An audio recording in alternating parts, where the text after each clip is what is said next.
very important to never overstep, spirit, right? We're going to be doing our prayers and sharing our songs to invite our relatives to come sit with us during this time. And the song that I'll share with everyone is it's the Eagle song.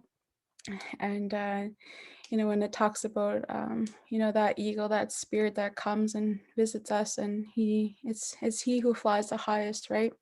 So I just ask, and I'll be sharing that for all of our prayers to be heard during these times.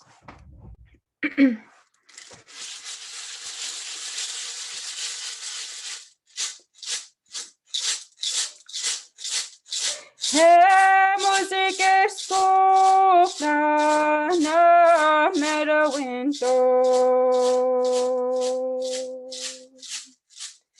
Activism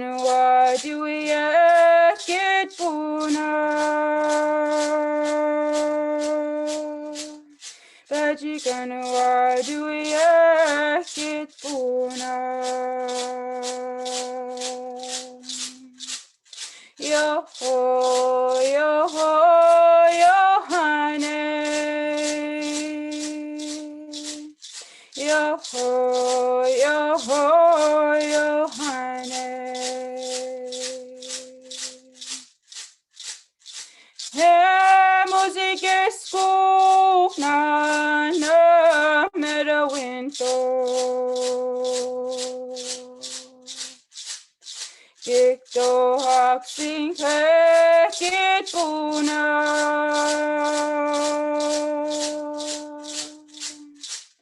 Gikto haksing hekit puna. Yo ho, yo ho, yo honey. Yo ho, yo ho, yo honey. Wabanaki kituna. Wabanaki kituna.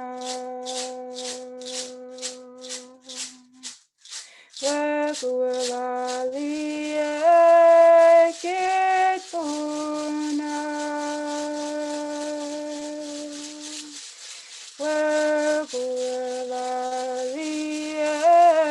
kituna.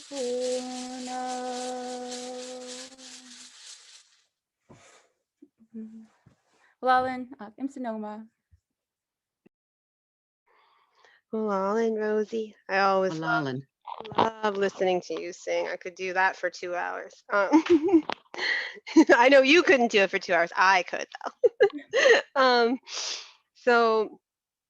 I was asked to do the opening prayer, and I feel like I would love to be able to do it in my language, and I feel like it's really important that we speak the language when we do these prayers. So I'm gonna I'm gonna ask, in English, that we, do this in a good way, that spirit is with us. I know the participants I'm with, work really closely with spirit too, and I feel connected to them already, so I'm really excited to go on with tonight. But I'm actually gonna defer to my mom quick. I'm gonna smudge too, and all of you guys, if you have your smudge with you or tobacco to give your offerings, now is good time. And I'm gonna defer to my mom to say a prayer in our language, because I think it's important to start with that.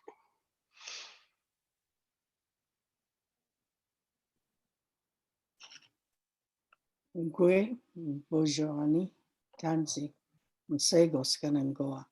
Greetings from my heart to yours. My name is Jane Meader, and I am a citizen of the Wabanaki Confederacy.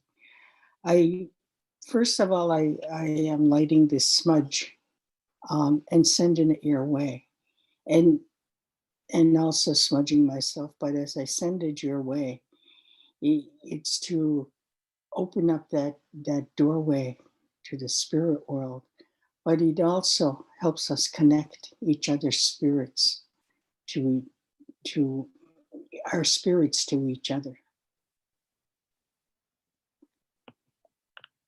Gisulk, Kaniskamijina, Kukamijina, Asa Highway, Muwalulik, Uchinige Walag. Edamolek, Siawitkoy Winen, Ahabon Winen. Kes Westkudemek, on the winter modahan. Akeseken Udamahapchi, Ektigixkijino. Iginamo, Ula Maltiwechka, Wantahodi, and Sedawohan, Mogignodi, Axalsudi. Abohanmu, Klaman,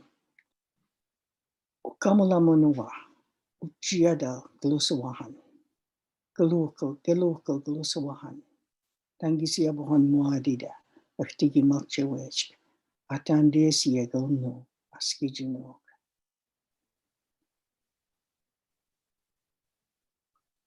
Amsid Nogama, all my relations. Nogama. Well, Mom. And then so sorry, the way we're gonna run tonight, I'm kind of working a double shift, a little bit of a moderator tech, and I'll be speaking as well. But we're gonna do very similar to how we did the last series, if you were there for that one, where we're gonna do a talking circle style. So each of us is gonna have some time to share about our experiences in our life experiences, as well as our spiritual ceremonial journeys and our journeys of healing. And I'm really excited to introduce the first speaker for tonight, who's Ryan Gould. He's a wonderful young man from my home community. So he'll be starting us off, and then you'll hear from Rosie and Hannah and myself. And then after that, we're going to do a little bit of a popcorn style and then a Q&A for everybody. So I'll hand it off to Ryan now. Thank you so much, Paulina. I really appreciate it, and everyone for joining us tonight and giving me this opportunity to share some of my experiences and some of my life story with you. So my name's Ryan Gould. I'm 37 years old, Mi'kmaq from Membertou. I'm the father of 5 beautiful daughters. I'm the owner and operator of a plumbing and heating company. I've been a journeyman plumber for 13 years, and I'm a level 3 pipe fitter. I'm also Atlantic Trades Business Seal certified, and I was amongst the first cohort of all Aboriginal journey people to complete this. So that was a big accomplishment for me. And I'm also the apprenticeship coordinator at the Mi'kmaq Economic Benefits Office. So I mentor Aboriginal apprentices along their journey to certification and just give them the support they need. And I'm also the president of the Membertou Men's Society, which is a nonprofit group we started about 3.5 years ago in Membertou. And we provide support to Aboriginal, non-Aboriginal males of all ages. Anyone in need, just whether they're struggling with addictions or anything to do with mental health or just in support in general in the community. So that's been keeping me going. It's a huge part of my recovery. And I'm 3.5 years sober from a cocaine and alcohol addiction. And it was losing my daughters and, through all the traumas and addictions in my life, that really was the turning point for me. And that was my rock bottom. So that's when I dug deep and kind of reached out to, those that were around me that were always trying to love and support me the whole way. And I started to wanted to experiment with traditional healing and going to sweats and prayer and reaching out to family members. My aunt was a huge support. And so it just kind of grew from there, and seeing the I guess the need for it in our community and seeing the difference it makes in the groups, the group members in their lives and their families and our involvement in the community and doing charity and events.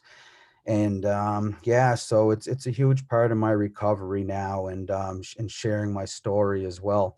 And that's really what I had to do, was to learn a lot about myself and my past traumas, and to to want to know the truth as to why I was making the decisions, reckless decisions in my life that would, cost me those that I love the most, being my daughters, and not being able to be in their lives.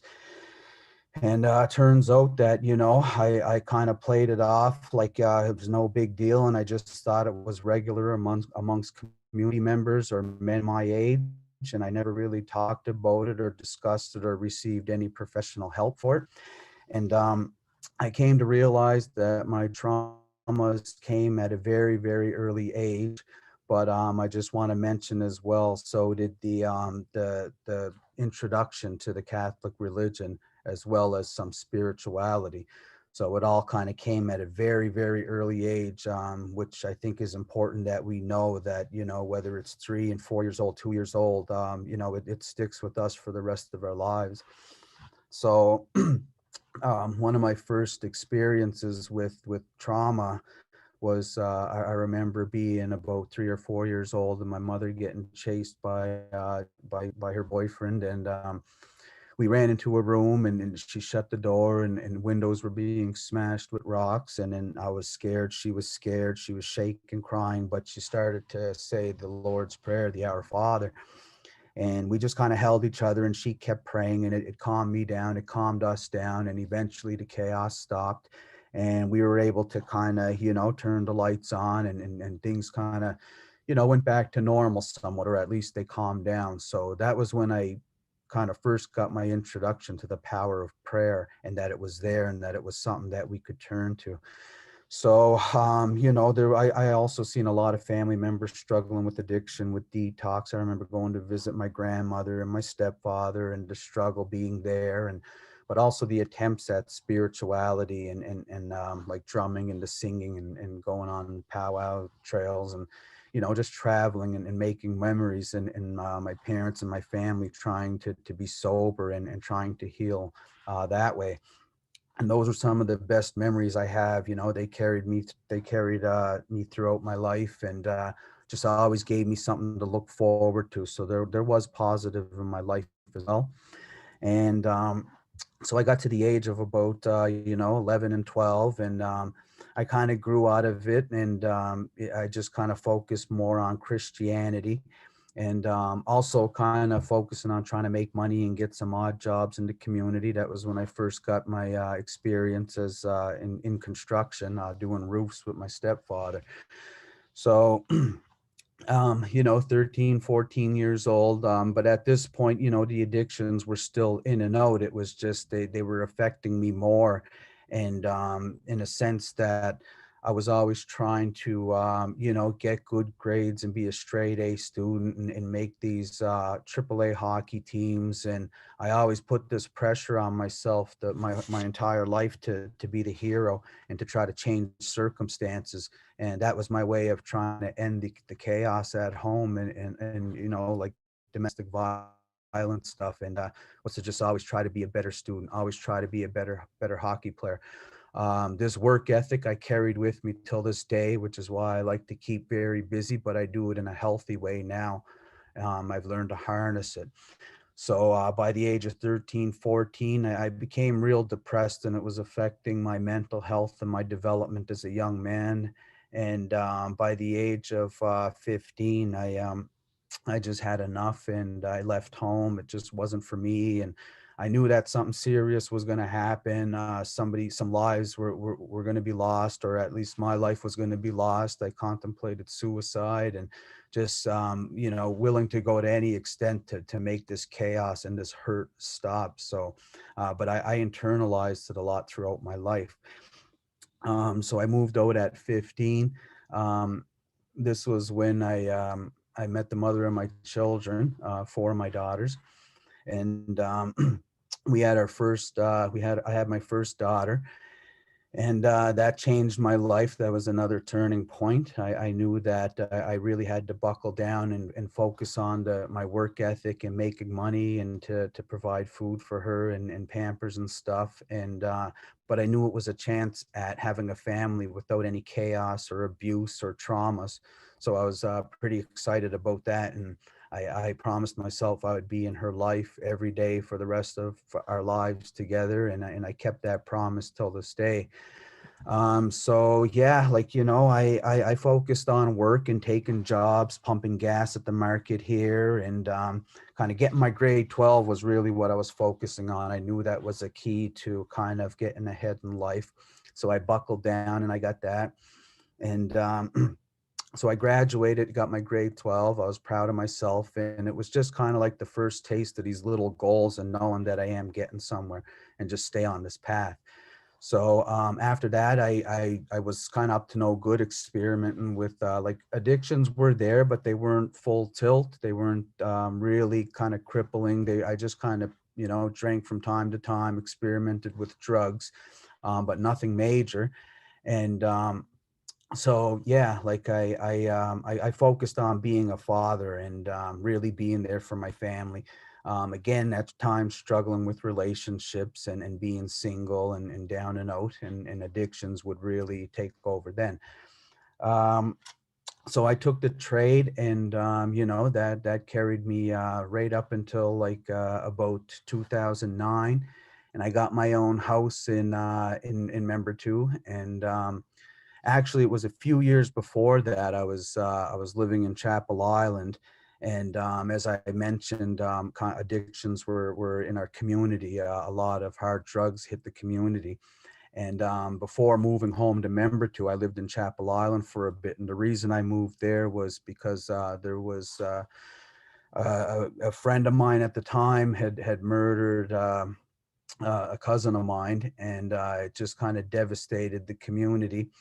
And there was just lots of blame and accusations and a lot of hurt, and I just wanted to kind of clear my mind and my heart, and that's why I went to another community to focus on my daughters. And after this murder happened, a close friend of mine, a close childhood friend of mine, I grew up with him, and he was raised by a single father. His girlfriend was involved in the murder, and he knew he wasn't going to be seeing her for a while, and he was depressed, and he struggled with mental health and receiving the right help from the doctors here and medications, and eventually he just couldn't handle it, and he took his life. So that was another trauma in my life that I'll never forget, and really kind of inspired me to keep on my journey. And not long after he committed suicide, as I mentioned, his father, he was raised by a single father. He couldn't handle it, so he took his life. I was very close with him, and yeah, so that was very devastating. And like I said, I went to Chapel Island for a bit, and I met a lot of nice people up there. I spent more time with my children though. Um, and then yeah, I eventually made my way back to Sydney and Membertou, and I got my home in Membertou. My fourth, I had two more daughters in between. One was born while living in Chapel Island, and my other daughter, Serenity. So when I moved to Membertou, that was when my fourth daughter was born, Haven. And it was a new beginning. It was a new home, and it was kind of like that, a little bit of stability. We had a permanent roof over all of our heads, and so I was really excited about that. I was further along with my trades by this point, so I was certified in the plumbing trade. That opened a lot of doors for me with employment and keeping my nose out of trouble and providing for my family. So I really focused on really my plumbing career saved my life. And as I'll mention in a bit, it destroyed my life as well. When you don't know how to handle the money, or working in Alberta, and when addictions really get a hold of you. So I continued on with the plumbing trade, and yeah, as I mentioned, I moved to Membertou about 2014 and 15. There was a lot of arguing, and addictions were still around. The cocaine use and a more alcohol use was frequent. I decided while split up with the mother of my children that I was going to go to Alberta.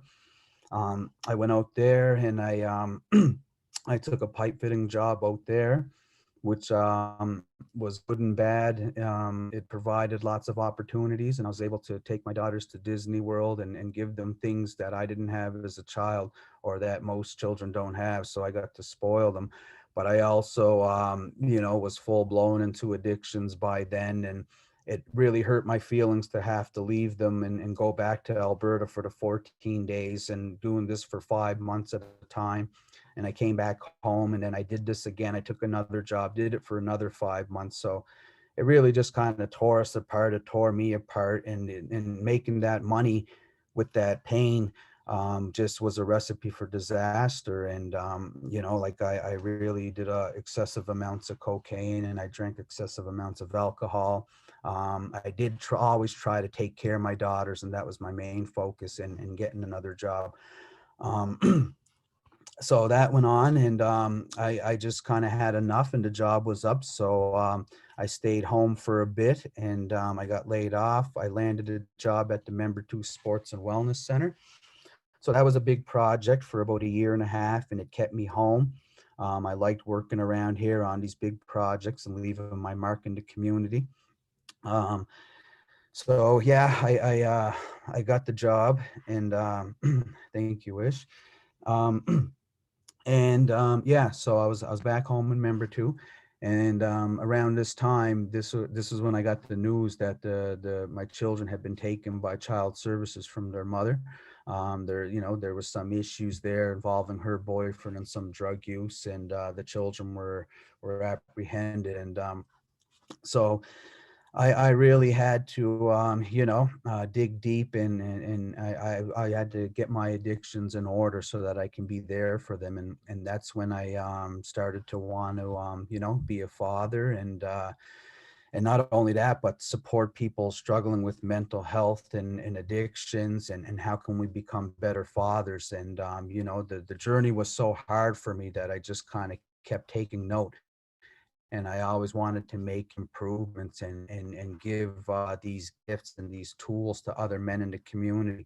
And that's when I started to want to start the Membertou Men's Society. And yeah, so that's kind of when I put the addictions down, and I started to taking chances and taking these calculated risks and these healthy risks, and benefiting, and doing public speaking, sharing my story, traveling to other communities, encouraging other communities, encouraging their men to want to speak out and to the help they need. I think it's something that all of our men struggle with, is that we were never allowed to express our emotions and to reach out, because we would be seen as being weak or vulnerable. So we always kind of deal with things in our own manner. And so, yeah, that's what I do now, is just share my story, and I encourage other men to get healthy so that we can fulfill our role in our culture in the Mi'kmaq Nation, and protect our women and protect our families, and provide for our families, and complete the circle. With support for men, I know we have all kinds of support for our elders. They're highly respected. We have lots of support for our women, and we have support for our children as well. And now it's time where I think we have support for the men, and we get them well, so that we can complete the circle and keep that balance within our families. And so yeah, that's what I do now, is I just, I pray each day. I prayed for each and every one of you this morning. I'm just constantly trying to take care of myself first, so that I can take care of my family, and then we can get our group together when we're feeling healthy, and we take care of our community. And we really, well, we want our young men in the community to know that they have a safe place to go at any given time, whether they have, addictions issues, or mental health issues, or even just a sense of connection in this time with isolation, or with COVID. We have a 24-hour chat group that's been going for 3.5 years straight, 24/7. It's just nonstop. We're always sharing ideas, sharing support, sharing YouTube videos on addictions and therapy, and always just trying to give each other tools and support, and sharing the odd laugh and community events. And So it opened a lot of doors, and that's where we're at now, is just kind of giving back to the community and working with the elders groups, the children's, the youth chief and council, children's groups, and the women's groups, and always just trying to leave a better community, a healthier community. So I think, Ish, my time must be close to being up, is it?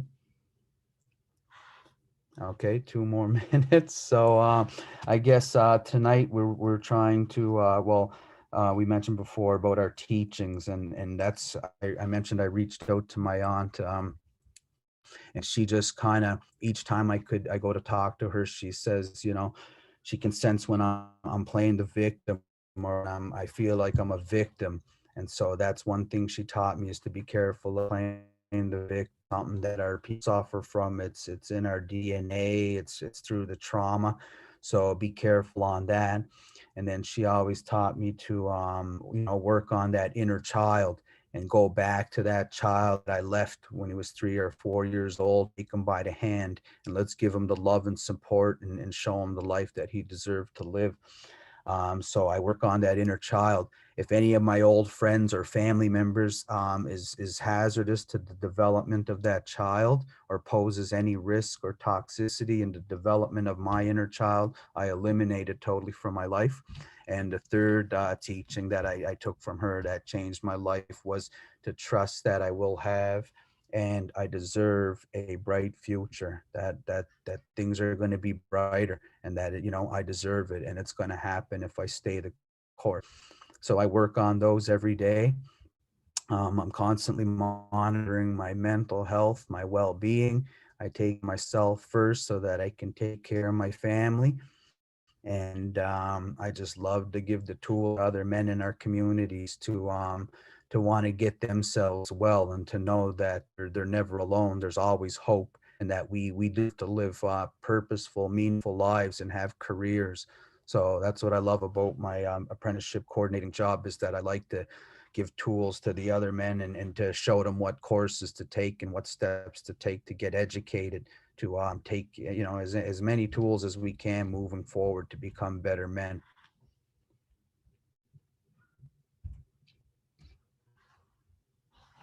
I want to thank you all very much for your time, and yeah. Awesome. Thank you, Ryan. Thank you so much. It was And hard to we'll, do in 20 minutes, but I want to pass the talking stick over to Hannah Martin. And thank you, everyone, and thank you, Ish, really.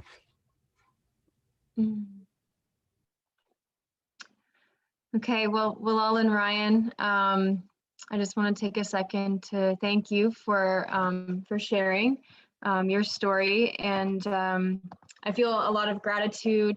First of all, to share this space with you and Paulina and Rosalie and Ish and everyone who took the time tonight to tune in and listen. It's probably like one of the first times I guess I've been invited in my own territory to speak and to share about my own journey as a Mi'kmaq, and in ceremony and reclaiming our traditional teachings and lifestyle. So I'm really grateful. Thank you so much, Ish, Willalan, for inviting me here. I feel a great sense of privilege and honor to be able to do this. So I just wanted to say that. So Willie Vlog, Nindalawisi, Hannah Godlin Multi, Nindalawi, Tahamaguch, Mi'kma'ki, Wigi, Wegobeg, Wadig. Good evening, everyone. My name is Hannah Martin, and I'm from Tatamagush, or in Mi'kmaq, Dahamaguch, which means the place where the water is barred by sand. I now live in Millbrook First Nation, and I work at the Confederacy of Mainland Mi'kmaq. Currently, I'm a project coordinator, and my project is to develop the Nujigalo-Dohadajig Earthkeeper Network across the mainland of Nova Scotia. So essentially, it's a land guardian network that I'm developing through my project at the Confederacy. Tonight, I wanted to kind of take this time to share a little bit about, especially my journey with language. I think it's something important in my life that, I have now had some experience with, and I really want to take this time to share and maybe encourage others on their journey, especially with language learning.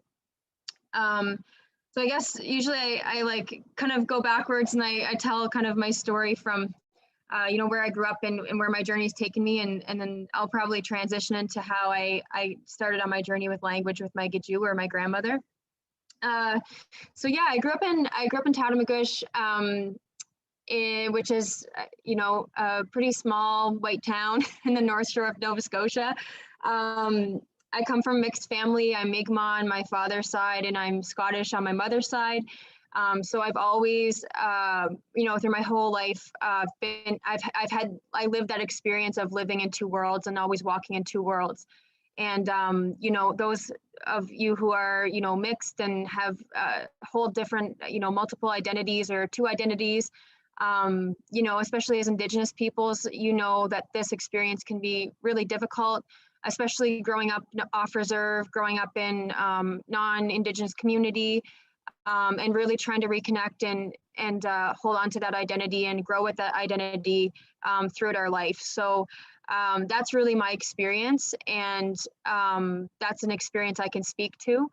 I now live on the reserve in my community. I live next door to my aunts and across the highway from my grandmother, which is also an incredible blessing for me because I'm so close to my family, and I get to connect more to them and to my language and my culture here in ways that I didn't when I was growing up in Towdamagush.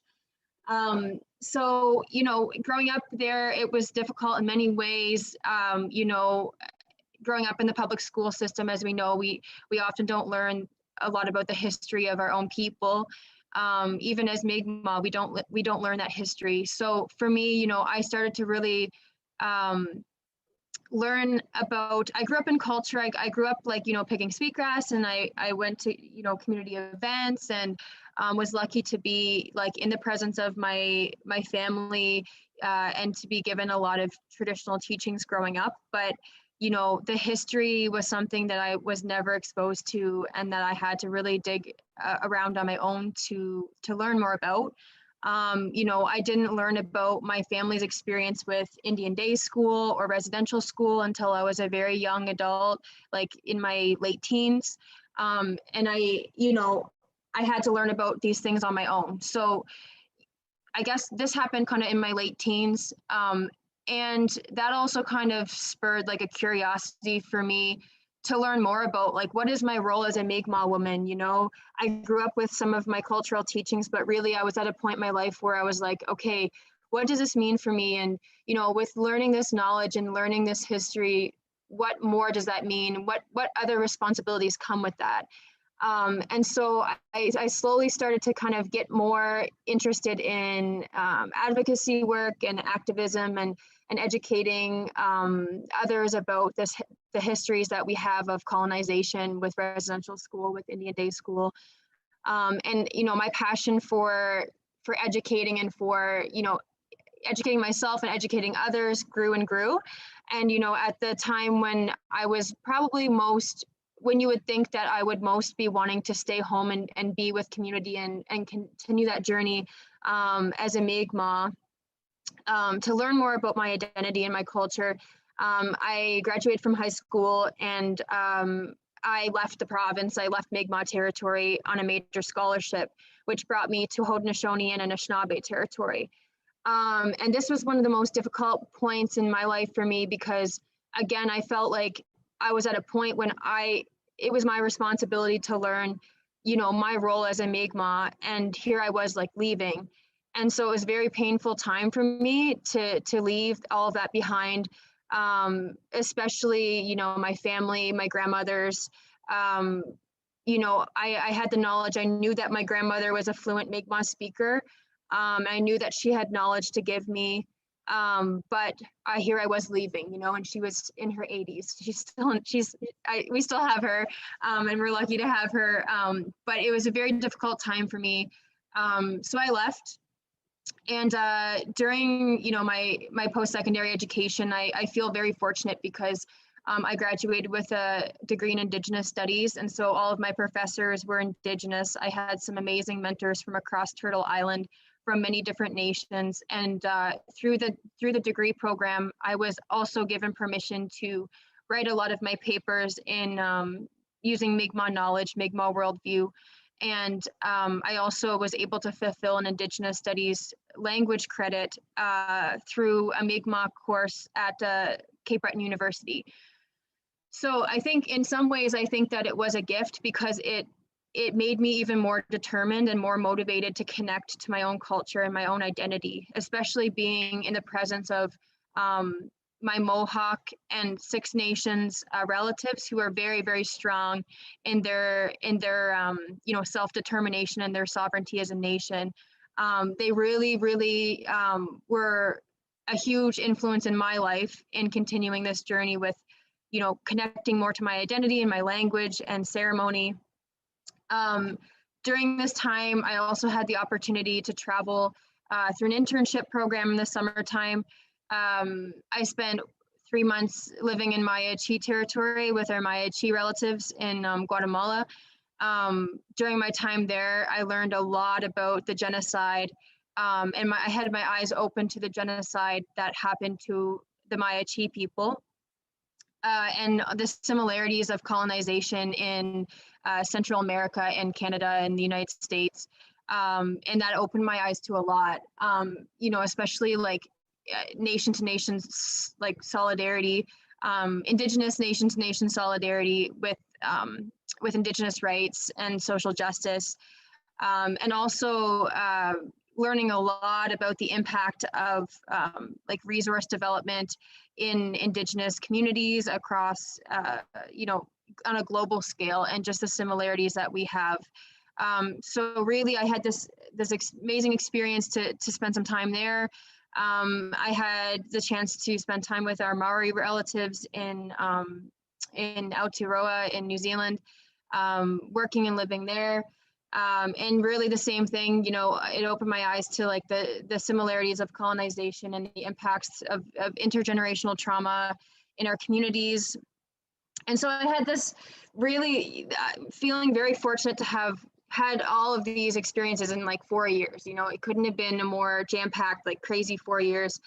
But meanwhile, at the back of my head, it was like, all I could think about was like my grandmother and my family back home, and the fact that I didn't grow up with my language, and there was so much that I felt had been taken from me and taken from us as a people, and that I didn't have the chance to have growing up. So when I finally did finish my university degree, in a lot of ways I felt very resentful because I felt like I should have been here spending that time with my family and my community. And I felt in a way like I almost kind of betrayed our knowledge because, I think that there's a lot of benefits to studying and going to post-secondary education in like Western institutions. But I think that was something that I really struggled with because, my grandmother was very elderly, and my whole life I wanted to learn my language. So I remember coming home, and I had applied for a master's program and gotten accepted in Ottawa. And I had really experienced burnout in university. I remember, in my 4th year, I developed a panic disorder. My mental health was really bad. I was struggling with depression and anxiety, trying to meet these unrealistic expectations of what of trying to perform and finish university, and just complete burnout. And I was pushing myself to continue in this system, and to continue and go to get my master's. And I was at the point where like I couldn't even fathom that. Even thinking about continuing on that path was just like, I just couldn't do it, like mentally. And I remember like the night, for me, it was like in my heart, I really just wanted to learn my language. And but the expectations for me, and like through like societal expectations, I just felt like I had to keep pushing myself to do things in this colonial world that I really, my heart didn't want to do. And I remember like the night that I decided that I was going to commit myself to learning my language. I was actually driving home from Millbrook with my dad. I had just finished university and I was trying to make the decision of whether I should go and in education or whether I, you know, wanted to come home and spend that time with my grandmother and get the actual education in our language and in our culture that I really wanted to get. And I remember my dad saying to me, you know, Hannah, like, that can wait, you know, that will always be there for you, but your grandmother may not, she's not going to be there for you forever. And, you know, my grandmother is 86 today, and, you know, she's very healthy, but, you know, it kind of dawned on me at that point in my life that I really had to make a serious decision about whether I was going to, you know, commit myself to that, because, you know, we're at a point in time where as young people in our communities, we have to step up and we have to take it seriously to reclaim our traditions, because our elders, we're losing them more and more every day. You know, we're losing them at a quicker pace than ever before. And I remember deciding that I was going to stay home, and there was a program through the Mi'kmaq and Wapna'kikewi'skwaq for learning Mi'kmaq. It's a master apprentice program, and so I decided that that's what I wanted to do. Someone says, "Willie Ajibana to your grandmother." So yeah, so that's what I decided to do. I thought, you know, I'm at the time in my life where this is really important. I don't have a lot of time left with her or with, you know, our elders, our speakers, and I decided that that's what I was going to do. So I spent 10 months working and living and learning with my grandmother. She agreed to be my teacher, and yeah, I got to live with her for a while, and I actually didn't know whether she would agree to be my teacher. I remember when I called her, I was so nervous, and, you know, I asked her, and I wasn't sure if she would do it, because she did do the program with somebody else before me, and I wasn't sure if she was comfortable with it, but she agreed. And it was the best decision I ever made, to spend that time with her, to learn. And I really want to encourage other people who might be considering learning our language or learning your Indigenous language to make that decision, because I think that it's easy for us to fall into those expectations, those colonial expectations of education, of you know, the kind of work that we should be doing. But at the end of the day, you know, one of the lessons that I feel like I learned was just that I spent so much time like trying to fit into these colonial systems, and, you know, part of me now is, you know, my mindset has shifted to not spending the time or maybe as much energy trying to fix or change these colonial systems that have, you know, really oppressed us and taken so much from us for so long, and instead to put that energy into creating and recreating and revitalizing our own systems as Mi'kmaq people and as Indigenous people. And so that's one of the big lessons that I learned. I feel really blessed. I feel that it's a gift that I actually graduated university and came home and had that opportunity to learn with my grandmother. Growing up, I just assumed that learning Mi'kmaq would be impossible. You know, to me, growing up as an English speaker, an English first language speaker, to me, Mi'kmaq just sounded and felt so foreign. I didn't think that, like, to me as a kid, I was like, there's no way I'll ever learn this. Sometimes I hear my grandma speaking it, but like, there's no way that she'd ever want to teach me or want to like help me with it. But, you know, at the age of like 21, my grandma's in her 80s, and, you know, she agreed to teach me Mi'kmaq, and, you know, my mind was blown. Like, I couldn't believe that I had such a gift, you know, and from now on, you know, my lesson was just like, I cannot take for granted this time anymore with her, and any time that I have, you know, that's what I should be spending doing. And so I really want to encourage people who might be having like an internal conflict with what to do with your time, or, you know, maybe you're at a point in time with your career or your education where you're not sure what to do. But I really want to encourage people to take that leap of faith and to do something that might feel uncomfortable or against the expectations of society for you. But, you know, I feel so strongly, like I believe so strongly in our systems as Indigenous peoples. And I want to like encourage people to have that faith that, you know, there is good. It is worth investing in. And I think that when we grow up in these spaces and in these institutions that tell us that we need to go to university or college, or there's a certain path that we have to follow, I think it can be really hard for us to find that and follow that within our own communities and within our own you know, traditional education system. So yeah, I guess that's the big thing that I wanted to share tonight, was just that just how where my life took me, and how fortunate I feel for what I've been able to have through my education, but just how hard it was to accept, you know, that that's what my heart and my spirit wanted, and how hard it really is for us to take that path. And I just want to encourage everyone listening, if you're considering learning language, if you're considering, you know, starting to be more in touch, like spiritually with your traditions, with your teachings, to take that path.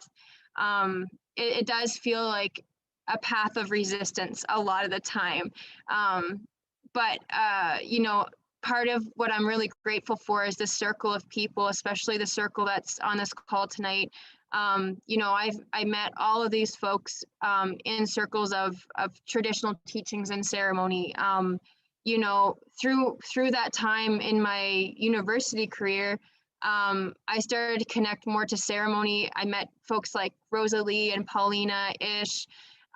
You know, I was taken under the wings of many of our elders and our grandmothers, our spiritual people.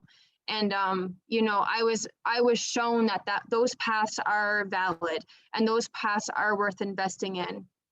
And I know that for a fact that our way of life, you know, it is worth it. It is worth the investment. And, you know, I wouldn't be the person that I am today without this circle of people that I have and the encouragement from this circle to take that path. And so, yeah, I think I'm almost out of time, but I think maybe I'll leave it there. And I just want to say Walalio and Imsit Nogama. And I look forward to hearing from, I think Rosalie is going to go next. So I pass the talking stick to Rose. Walalin, Hannah and Ryan, for sharing your stories, and, you know, the same to acknowledge, you know, Paulina and Ishbel, and for all those who are working behind the scenes to, you know, provide this space for us. It's very important, like as young people. You know, as I said in the introduction of the song, I shared my spirit name, and I come from the Otter clan, and my strength comes from the north. And you know, so I'm very honored to be you know, be here with you all. And I said, well, you know, thank you for showing up, thank you for being here and spending this time with us. You know, oftentimes when I'm given the opportunity to speak, I'm like, oh, I was like, you know what do they want to hear from like little old me? You know, but it's those who see those gifts within us, and at times we can't see them within our own selves too. So I always have to give a big shout out for my mentors and the elders and my family who really helped, you know, helped shape me into the woman that I am today. My name is Rosalie LaBillois, and I'm from Ilverbar First Nation. And I wear many different hats in my, I'm also, I work for Olneweg Indigenous Communities Foundation, and I'm the youth engagement officer for the region for New Brunswick. And so That's one of the hats that I wear, and I'm also a full-time student in Listigouche, taking the Bax program from Cape Breton University, and so that's a full-time thing. And I don't know if my plate is getting a little too full. I also am in my second elected term as the co-chair of the AFN National Youth Council. And I have some other little projects on the side as well. So I think I'm going to learn a lot from Ryan and trying to balance out my life in a healthier way. But I think when it came down to being asked to share, I just thought a lot about my journey as well too. And I was like, what can I share from my journey that could help others like myself that are on this journey as well too. And I think even before my physical experience on this earth, I was called in by prayer. And I think I heard from some of our Anishinaabe relatives, that we're all given this purpose, this vision, these roles and responsibilities before we come onto this physical earth as well too. And it's through our journey we begin to learn a lot about who we are and our purpose in this life. And so at the time, my mother wasn't able to have a child. She had endometriosis, and so they really wanted a baby, right? And so they had brought that into prayer, and they had brought that into ceremonies. And so there was a lot of very important people who helped call me down from the stars in a way, right? That they helped bring me into this physical world. And I always think of I'm the physical embodiment of those many prayers and ceremonies that my loved ones had conducted for me to be here. So I have a big purpose. I was called in for a reason, just like any of us, right? And I think when I have to acknowledge that I've had a privileged life. I grew up in a sober and drug and alcohol free home. We were surrounded by ceremonies like all the times. Like I know elders from across the Atlantic and now across the world too. And so not a lot of young people had that opportunity growing up, and it was always difficult for me because I was always made different. I was different from my peers. My life being able to hear our songs and our languages, and my mother's a fluent speaker as well too, and I had the opportunity to hear the language in our schools in Listigouche. And so there's these very important parts of my life that I always reflect upon and have to acknowledge as well too. And when it comes to that, like as I was sharing, like that difficulty growing up, being different, and not always having those older role models to look up to, I think I just try my best to be the person that I didn't have growing up as well. And it really makes me reflect on my role. As I mentioned before, we all have this purpose. And that when they say that when the creator gives you a vision, that they'll provide everything that you need in order to fulfill that life. And I heard that teaching from one of our Anishinaabe relatives, and it really put things into perspective. That everything that I have endured in my life were just a part of my teachings and understanding my role. And I see that my uncle is on here, and I think I have to acknowledge him as well as one of somebody who's really important, as one of my teachers as well too, and for what he has provided me and my family. And even going into that too, there's these many different hurdles and challenges, and especially as a young person, navigating this life. As right now that I see, it's like trying to walk in these two worlds. And I think I've become so busy in my everyday that I've neglected my spirit, and I it's almost like you, not that you forget how to pray, but you forget the importance of doing that. And I think that brings me even back to when COVID had come. that it's almost been a year now. And I think of that time, and I always joke around and say, Auntie COVID did this or this and that. But I think I acknowledge that spirit for what it is, because in that time of hardness, it brought a lot of peace for myself. I was on the go so much, and I was really coming to that state of being burnt out too. So it was a blessing in disguise for me. But I seen amongst a lot of our community members, like across the world, we're struggling. And me and my family, we thought about it, and it's like we had that opportunity to sit with ourselves in ceremony, like whether you're out fasting or for our sun dancers, like they spent that time to really dive deep within themselves. And I think during COVID, a lot of our relatives struggled with that, because our lives are so busy. There's so many distractions all the time. We never have to think about ourselves, eh? And sometimes when you sit with that, you may not like what you see, and that's something that's hard to deal with. So I think those ceremonies that we were always going to, they were preparing us for something, and we didn't know what, but we could see how that work we put into it, how it helped us during these hard times.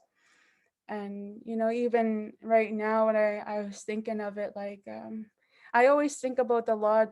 I had the opportunity to go work out in Saggy in Manitoba with Dave Grishane and many amazing elders.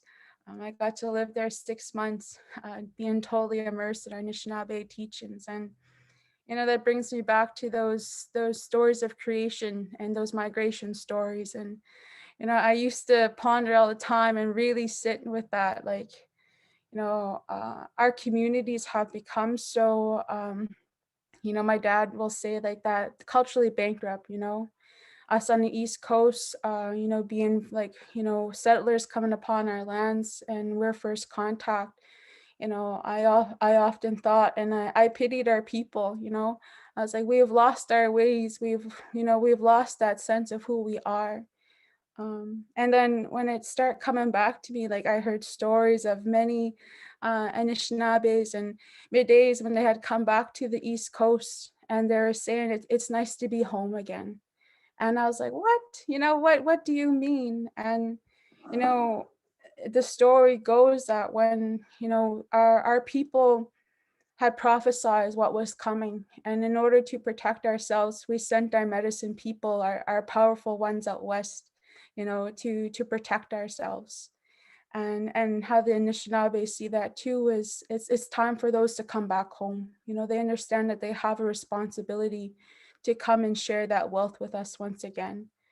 And so when I was called to go work out and going to work out at the Turtle Lodge, I remember I was down in Halifax, and Jane Meader was there, and I got the call from Sabina, and she's like, "We want you to come work with us." And I was like, "Oh my God, like, what do you mean?" Like, and they had received some funding to hire 8 young people to come work with their knowledge keepers and their lodge. And I was so baffled at the time, and I told Jane, I was like, "Jane, what do I do?" I was down in Halifax, so I was like, I don't know what to do. I was like, I'd have to leave within the next 2 weeks, and I didn't know at the time, but Jane already knew what was what was coming. She already had that knowledge of me being asked, and she was there to kind of just sit with me during that time. And so when I had accepted that, and it was probably one of the best experiences that I had in my life. And to be with like-minded people, and to be able to be accepted for who I was, like without a doubt. I never had to once describe who I was. They knew that, and they had that space for me to, like, they nurtured me and allowed me to grow into who I was in every way. And so when I think of these times, I often yearn for those spaces again. I yearn to go back to those places where I felt so loved and so appreciated. And but I often want to go back, but I think that those experiences that I had in my life were there for a reason. Eh? You know, I was there to experience and understand that spirit and help to bring it back home. You know, and we have plentiful of knowledge keepers, of elders, of very gifted people within our area. And you know, and there's been a lot of talks of bringing home a lodge like so, and I think it's something that I would like to see within my lifetime on this earth. You know, and so and that also brings me back to and thinking about you know, those times I've yearned for those spaces. And my friend just recently reminded me, he's like, you know what, Rose, he's like ceremony is everywhere. Ceremony is life in itself. And it's like we become so accustomed that it's these physical spaces that it's where we could gather. And it even reminds me of one of the teachings my uncle had shared with me during one of my fasts. He's like, you know what, you don't need like a pipe to pray. You know, all you need is just your tobacco and being able to give that offering in yourself. And I think that, you know, that message is that how I interpret that too now, looking at myself is and everybody here, that we're all gifted people within ourselves. We don't need these tools you know, to allow our prayers to be heard, you know. And I think of that quote, what Ryan said, you know, that life that we deserve. You know, we're all worthy of this. We're all worthy of ceremony. It doesn't matter of where you come from or what you're doing. You know, we're all worthy and deserving of that love and that sacredness and that safety of our ceremonies and those teachings that could help guide us, you know, on our journeys. You know, so there's the little things that I've been seeing and manifesting within my own life and seeing how things come to be, and that it's always going to be like an ongoing journey as well too. You know, and some of those struggles as well as being a young person, it's like that. My mom always said it's a lonely path, you know.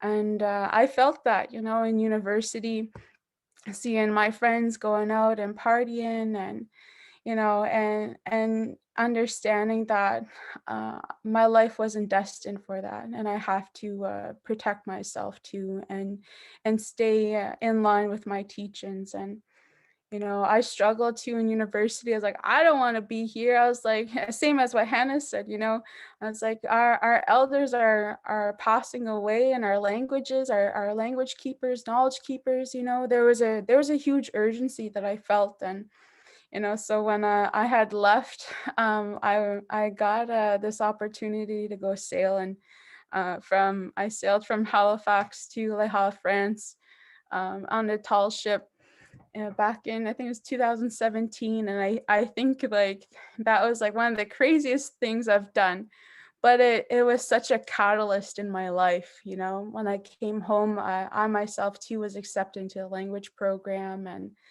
you know, and even before that, we were involved in some ceremonies, and some gifts were shared with our family, and they really flipped our lives around, you know, for the good. And so I could see how those tools, those medicines that have helped me along the way. And you know, I've seen many beautiful parts of the world and many beautiful people as well. You know, after working out in Sagin, I got the opportunity to go on an internship in New Zealand for 4 months, and living with our Māori relatives too, and being totally immersed within their lives and their lifestyle and ceremonies and traditions. And just to be around their language was like the most beautiful thing. Like their songs are, you know, really, you know, they really touch you in your heart too. You know, so when I look of all of that, it's a privileged life, but with that privilege comes a lot of responsibility too. You know, these things, they say these gifts aren't gifts if they're not shared, eh? You know, so we have that responsibility. You know, when our people are in need, we have to show up.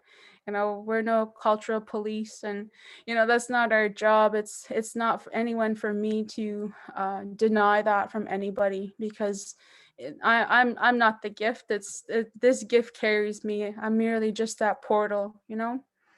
And so there's certain things that my stories are going back and forth, but they kind of all have really really good things to learn from. I learn from myself every day, all the time. There's always something new. And I think, just creating those safe spaces for our relatives so that they feel that they're welcomed at any time. I think there's a big shift within this era, within our young people. Many of us, we had talked last week and we talked about, that stigma that when it comes to, whether it's mental health or addictions, and a lot of our people don't feel worthy when they come into these spaces. They don't feel that they belong, but that's not true. I think our elders, those ones who have come before us, they had to do very strict protocols in order to protect the integrity of our way of life, but now, and that was a survival tactic. And I think now I want to see us move into that phase of thriving, everybody, being everybody allowed to have access to that, and meeting people where they're at is the most important thing too. Um, so I think I think I have 2 minutes left, I believe, and I'll try to sum that up in the best way that I can. When it comes to our personal gifts, I think when I think if Creator would have showed me my gifts right away, I would have ran away. And so I think that's why in these little tidbits that they're showing me my gifts, and how I'll be an aid to our people. So I think it's just trusting in that journey of whatever it is. If you really want something, you'll overcome those hurdles, those obstacles that are put in place, because it's a test of your will. It's a test of your discipline. So it's just, I think that little message is just to trust whatever it is. We're not alone in this. And I think just to express myself in that way, if anybody ever needs anything, I'm on Facebook as well. They don't be shy. I think, it's better to have that support, and, know that you're never alone. So, Walalio, Imsinogma. And I think I have to pass it to Paulina. Thank you so much, Rosie. I just love you. I love hearing your story. And I just want to thank all three of you guys again, because really, having to go last, it's kind of interesting. While you guys are talking, I was thinking about how my story really intertwines with all of your guys's, and where you learned in different ways.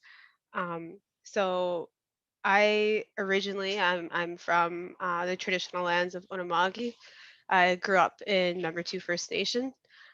So that's my connection to Ryan. We're from the same community. So a lot of um, our traumas in terms of the things that have happened within our own community are very closely related. And even with the men's group that he runs now, I love it, and I have so much respect and admiration for him and the work that those men do. Because for those of you who don't know me well and don't know my story, in our community, there really only has been a couple murders in my lifetime, and one was Ryan was talking about, within his family, and then the other was my father, who was killed by a friend of his. And it was real. I know it was brutal. It was violent, and fueled by alcohol and addiction and anger. And I know that. And it was when I was young. It happened in 1996. But that that experience was so formative for me, and a lot of that had to do with my mom's spirituality and her path and her choices, and her connection to spirit, because she talks about how when that happened, she had a vision. Spirit came to her and told her, you have two choices here with what to do. You can choose to be angry and resentful and hold on to this feeling. And that's gonna, what that's gonna do is that's gonna destroy your kids. You're gonna pass that on to them and continue that trauma. Or you can choose to forgive for your healing and for your children's healing.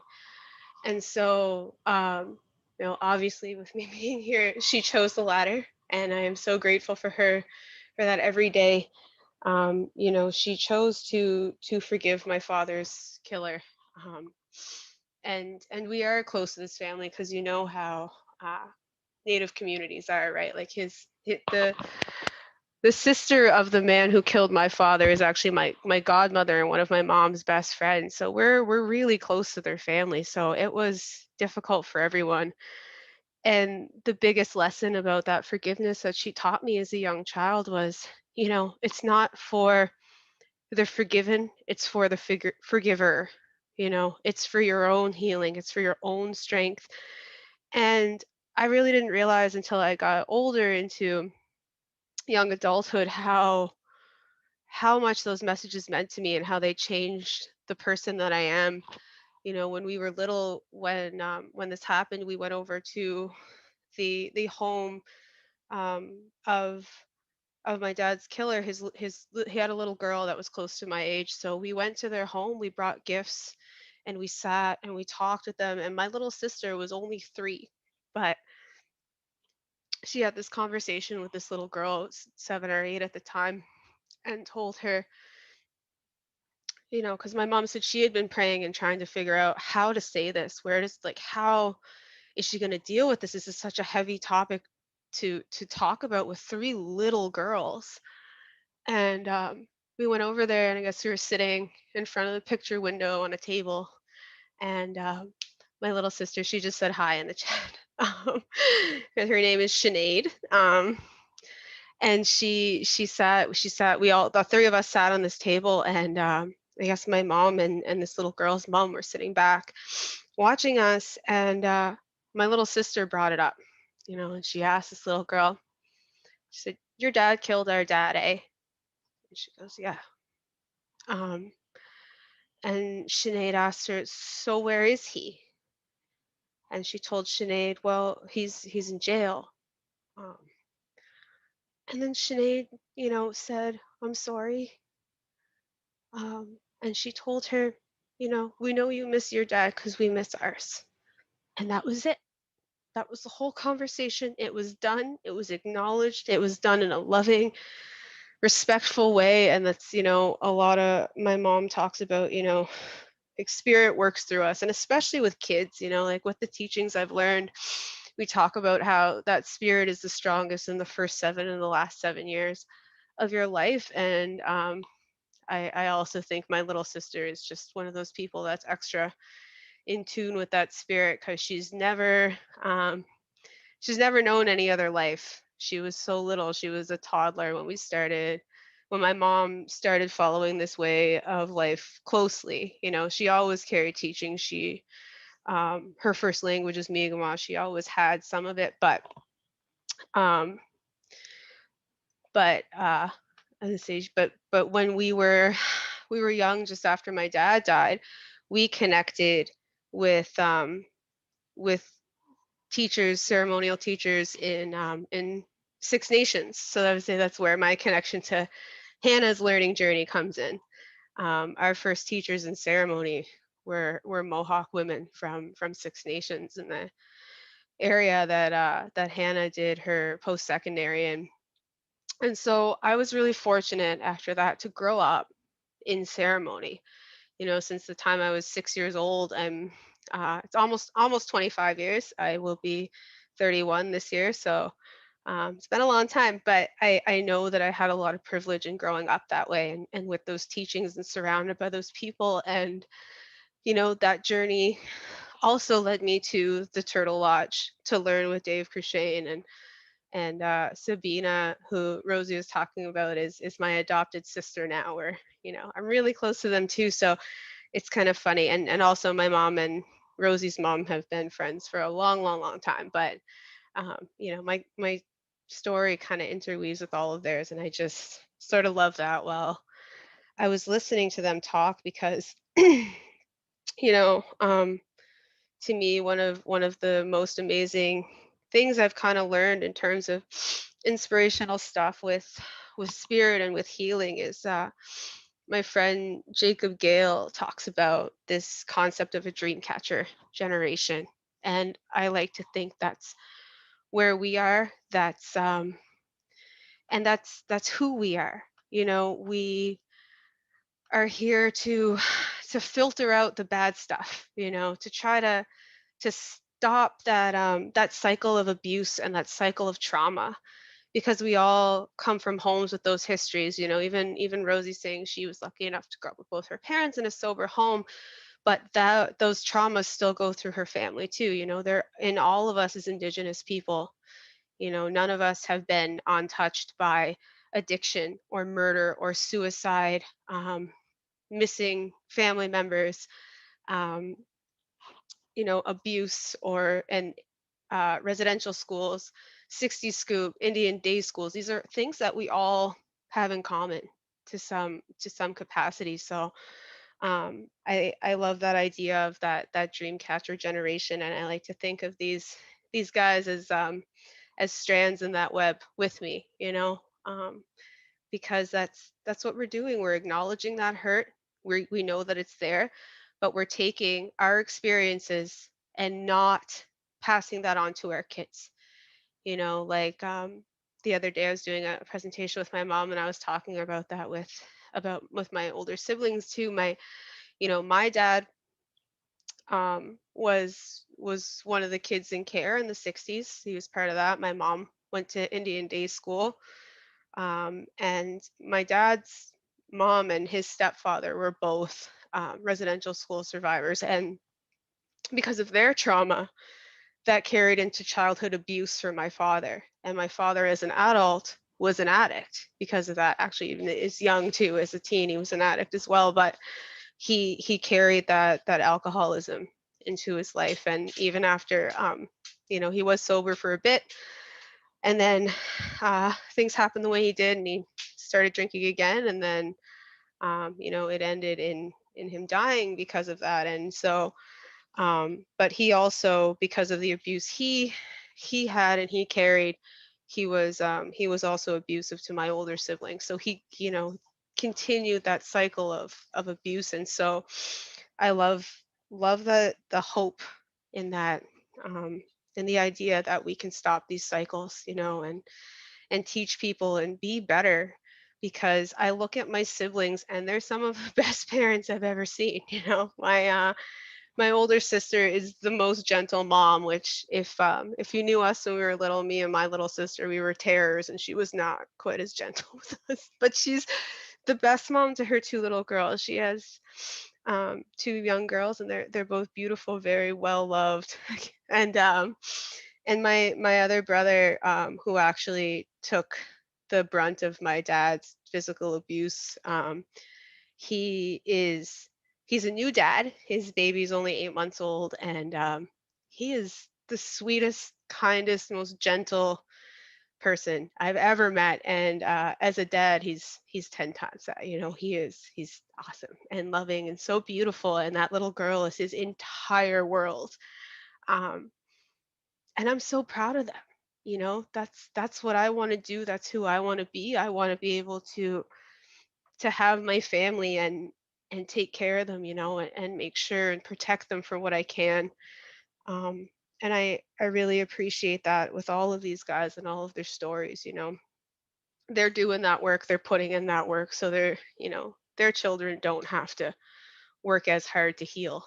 Um, and I personally, I do a lot of work with like feminine leadership and ceremonies. So I'm so grateful to have Ryan talk about men's healing, because I don't think it's something we talk about enough. Because again, he was talking about how people are so we're taught to really internalize all of that, and especially our men are especially taught to internalize that, which is sad because that's not our ways. We're okay with people having emotions and feelings. Like, we know that's normal. Like, we have always had these, we have ceremonies for letting go, we have ceremonies for those kinds of healing with like emotional and mental healing as well. And that's something we've lost along the way to protect ourselves. Indigenous people are known to be stoic, and there's actual studies now,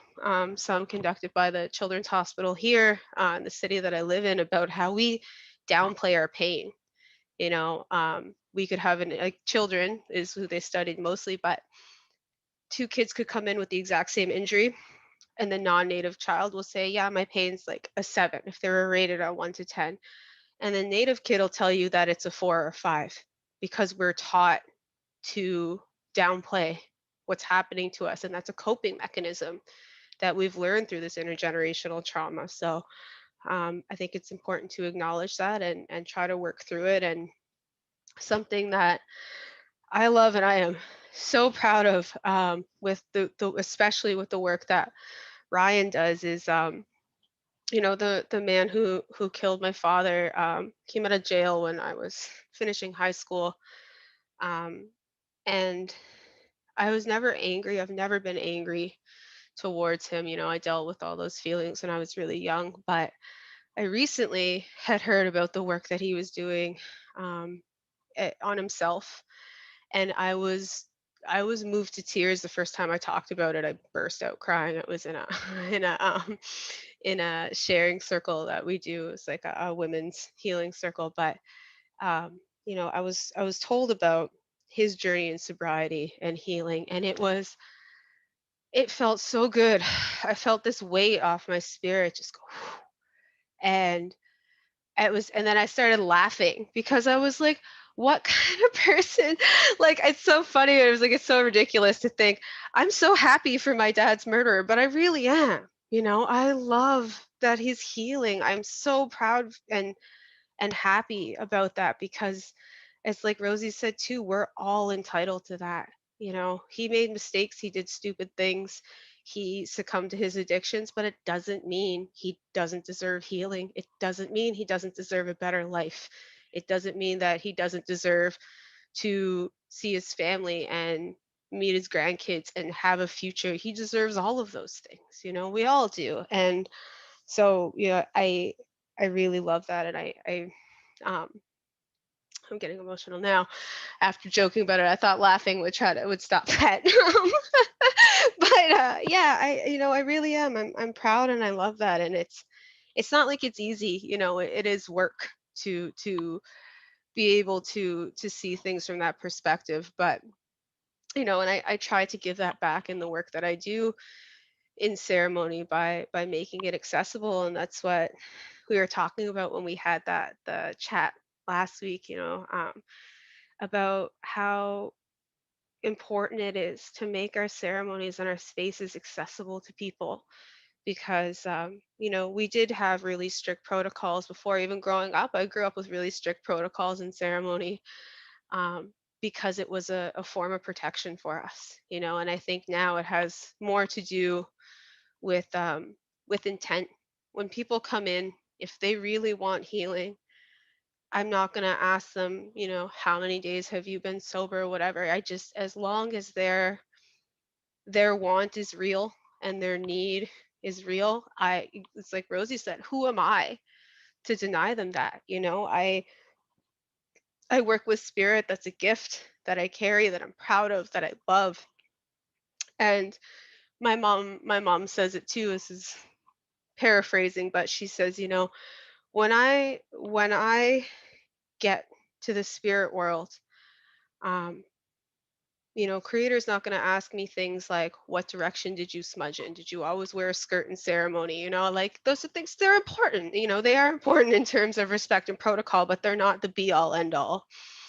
And I want to have an answer if creator were to ask me, so this person came to you, this was their only chance of finding spirit. This was their only chance to connect to me, and you turned them away. Why did you do that? I would never be able to answer that. So for me, it's as long as I feel spiritually and physically safe, then I make those spaces open to anyone who wants to be there, because it's, like my mom, when she talks about that, it could be their only chance, you know, and it's not up to us. Um, they'll answer to creator either way, whether it's sincere or not. So I just do what I can and share my gifts. So, um, and it's like, well, Rosie was talking with that too, with the hierarchy. Who am I to put myself up here?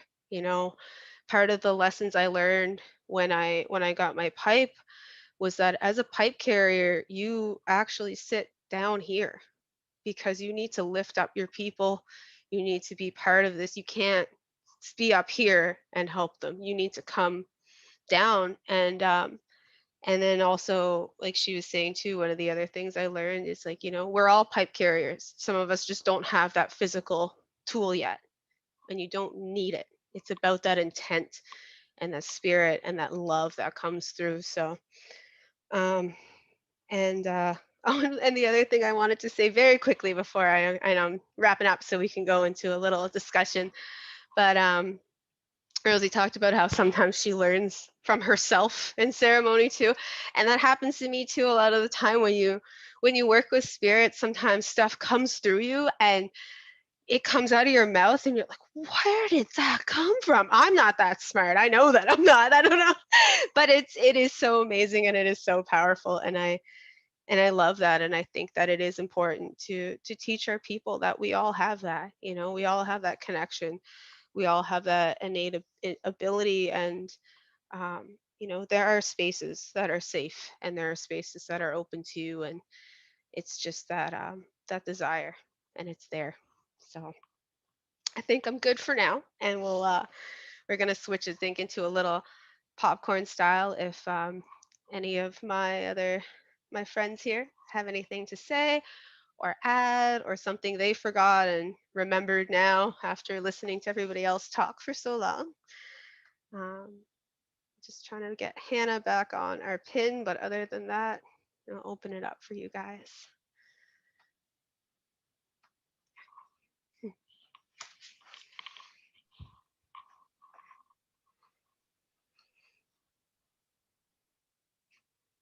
I think I'll share too a little bit, that importance of, our brothers being in these spaces as well too. And, I've been very inspired by some of those who, have become very close to me from across the country, and just being there to support them on their journey too. Um, you know, a lot of times we don't hear that these things that our men are going through, and just as we feel lonely in our own journeys, others are going through the same thing, and that their voices need to be heard too. And oftentimes, like, we hear of the many violences and a lot of these bad things that have been, um, you know that have been pushed upon our women, and there's always been that divide with our men. And many times, like, some people are like, no, I'm not gonna help them, or all these things, like, but as our role and being women, we have to be able to support them and stand by them, and help them navigate that journey. We're writing our relations, right? And we have to be there for one another, because it's we can't change the world, say, like, just I myself can't change anybody, but I could change myself, and hopes of that can inspire other people too. And I think that there's a very important role in standing beside our brothers, and being able to restore that balance once again. you know there's been a huge shift in a lot of times we see very powerful women, come into these spaces, and there's a lot of intimidation, right? A lot of people can be intimidated by what they carry, but it's always interpreted in the wrong ways. We're not here. There's no competition. The only competition we have is ourselves, right? So I think that I just want to acknowledge Ryan and for all our male counterparts who are on this call too, and for sharing that space with us, and that we have that open communication.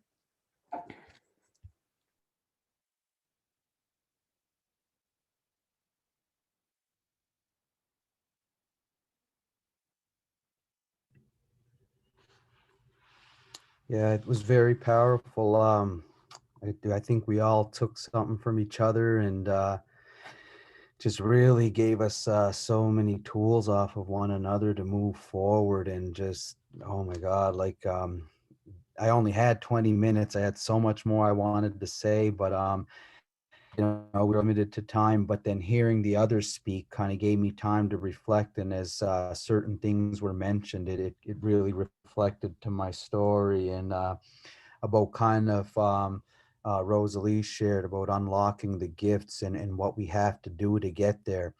And I do believe that we are answering the prayers of our ancestors. And Paulina just mentioned too that sometimes words come out that I didn't even know were there. I don't know where this fire and this fuel came from, but my belief is that the two gifts that I've unlocked, or that came to me, were the gift of speaking for those that don't have a voice, and to advocate those struggling with addictions, mental health, and grief, and to give them the voice they don't have. And the other gift is, as you mentioned too, where the pipe carrier goes down to the level of those in the community that need it most. So my second gift is hearing the stories and the circumstances, and really reaching out to the people and what they have to say. So as long as I give up my addictions of the two powerful addictions of alcohol and cocaine, I believe the Creator will gift me with the gifts of speaking and hearing those that need to be heard. So I just practice that every day, and I love the life that it created. And again, about reaching out to everybody on all levels. And that was another a huge factor in getting the men's society started. And support for men was, as the addictions plagued our community, it just kept getting worse and worse. So along with my journey to get my daughters back and to create support for men, I lost two more close childhood friends, like about 6 months apart. And the first one, where we went to the funeral, and I was leaving the church with another friend, and we were just kind of talking about, he wanted to change his life and get out of addictions, and we were just burying a friend that was struggling with addictions. And it was unfortunate that neither of them made it. So that kind of gave me that drive as well, and really showed me the extent of how much we need to dig deep into, to get to the healing, whatever by any means necessary, whether it's the Catholic religion, or through traditional Mi'kmaq, or our traditional healing. So again, thank you everyone for sharing and having the courage to share.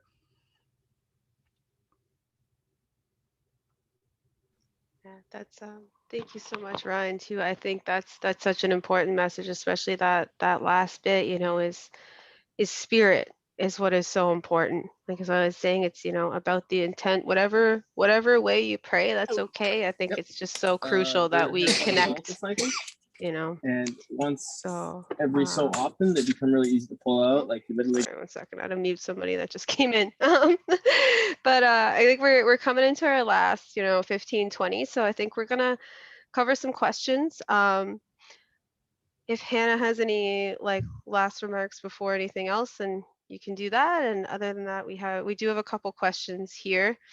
Do you wanna say anything before we move on, Hannah? Or are you good to go to questions?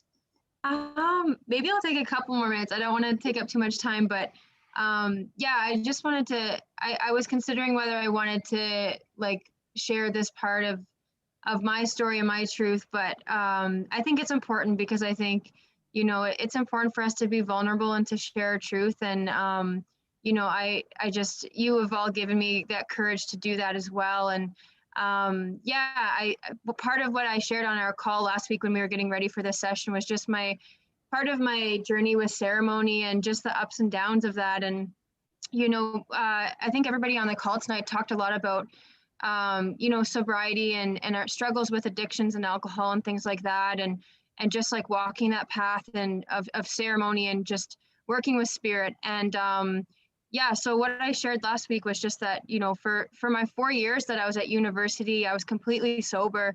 I decided from a really young age that I didn't want to drink alcohol, and that I wanted to be completely dedicated to that life of ceremony and spirit. And I did that for a long time. And I didn't struggle in a way that I had any addictions before that, but it was something that I really wanted to commit myself to in that journey of learning more about, just on my journey as a Mi'kmaq woman, and learning about that responsibility that I had. And, coming into that space of like being, when I mentioned earlier, being taken under the wings of so many of our elders and our ceremonial leaders and teachers, and being mentored in ceremony for so long. And, during, I guess it really started kind of for me, like I was very dedicated to that way of life. And I think it was a combination of a lot of things, like the burnout that I experienced at the end of my university career, developing like just different degrees of mental health issues, and going through toxic relationships with partners, and then even like the pandemic as well.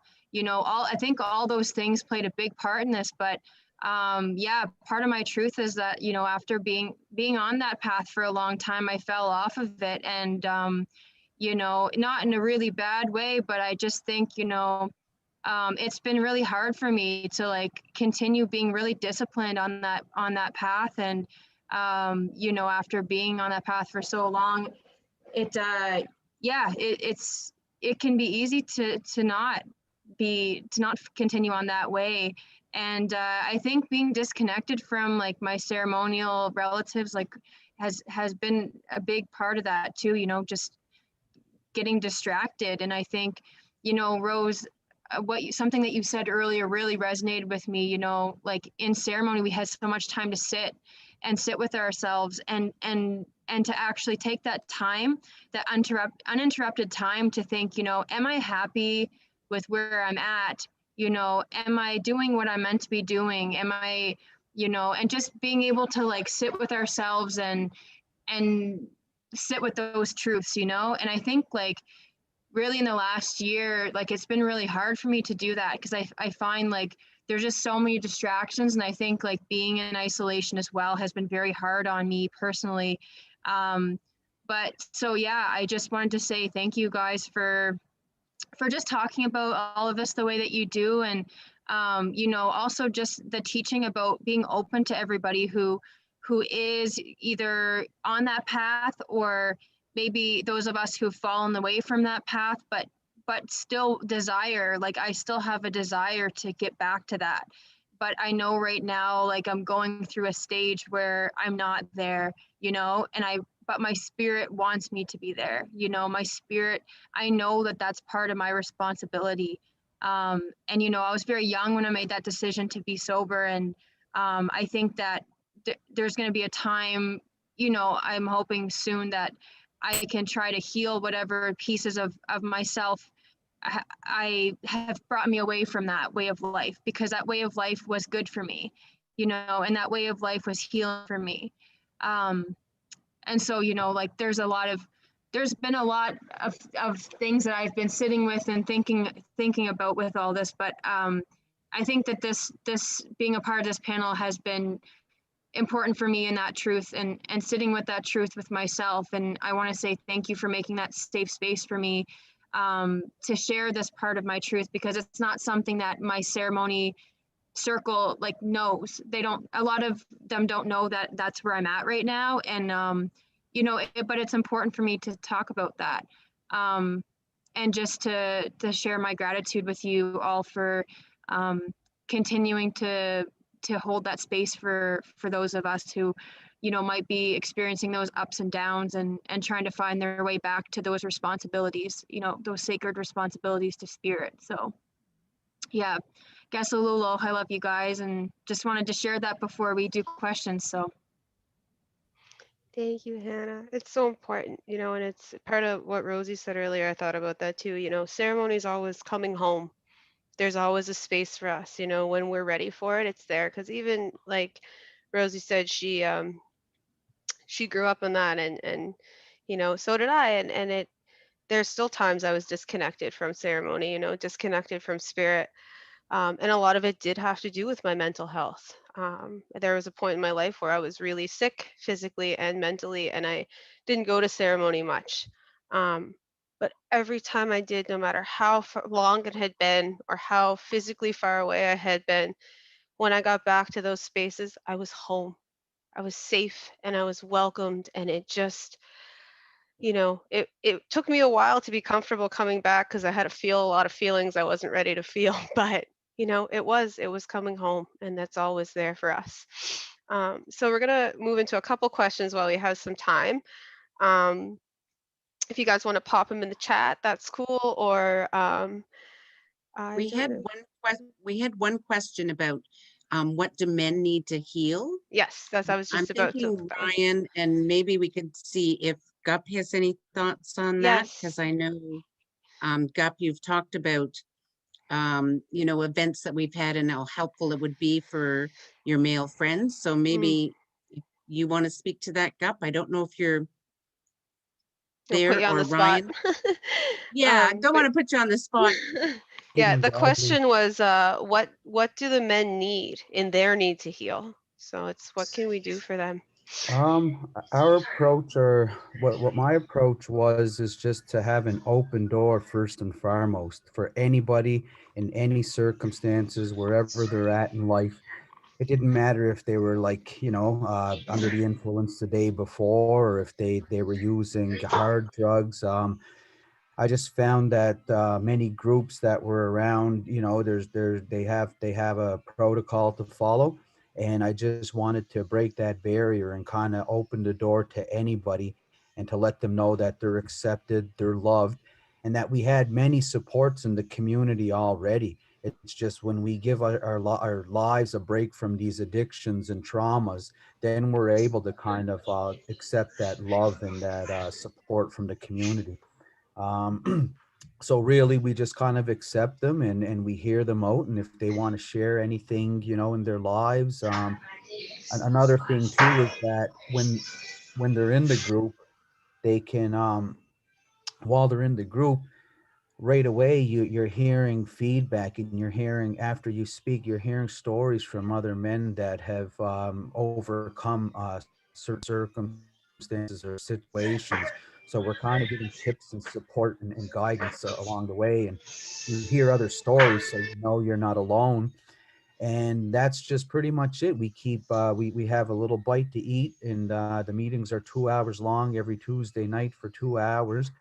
um, and then when the men continue coming and they start to feel better, we'll eventually have a community event lined up to raise money for charity or for the groups in the community.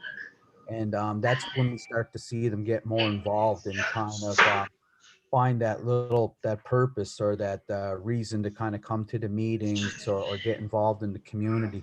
So then once they feel that sense of purpose, it grows on them, and you just slowly start to see the gradual change. But I would say first and foremost, men need to know that they're not alone, and that there is help and love and support out there. So once we give the addictions a break, we're able to actually feel and to know what we need, and to make those efforts. And yeah.